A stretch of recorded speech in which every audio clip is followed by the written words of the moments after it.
உங்க அப்பா மாதிரியே நானும் உன்னை பத்தி எவ்வளவோ கற்பனை செஞ்சு வச்சிருந்தேன். மேல்நாட்டு நாகரிகத்திலேயே ஊறி போன நீ வந்தோடனே பாப் மியூசிக் பாடுவேன்னு நினைச்சேன். அப்படிலாம் இல்லாம நமது புனிதமான தமிழ்ல அடக்கத்தோட வணக்கம்னு ஆரம்பிச்சப்பார் என் உடம்பே புல்லரிச்சு போச்சு. ரொம்ப நன்றி. அத கூட தேங்க்ஸ் சொல்ல மாட்டேன்றா பாபா.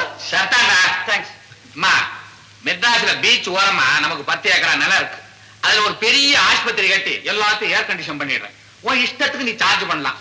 நீ அங்கே போய் செட்டில் ஆயிடு. உன் உடம்புக்கு இந்த ஊர் ஒத்து வராது. இல்லப்பா, நான் இங்கேயே இருந்து ஏழைகளுக்கு இலவசமா வைத்தியம் பார்த்து சமூக சேவை செய்யணும்னு ஆசைப்படுறேன். நல்ல பொண்ணுமா நீ. நம்ம நாட்டுல படிச்சு விட்டு மேல் நாட்டுக்கு போய் ஒவ்வொருத்தர் லட்சமா சம்பாதிக்கிறான்.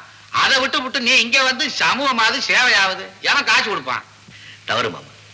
நம்ம அரசாங்கத்தோட உதவி பணத்தினால மேல்நாட்டுக்கு போய் படிச்சுட்டு அங்கேயே தங்கி சம்பாதிக்கிறது தப்புங்கிறது என்னுடைய தாழ்மையான அபிப்பிராயம். நாம பிறந்த நாட்டுக்கு திரும்பி வந்து இங்க செய்யற சேவையில இருக்கிற இன்பம் வேற எதுலயுமே கிடைக்காது. Here, here. Well said, well said.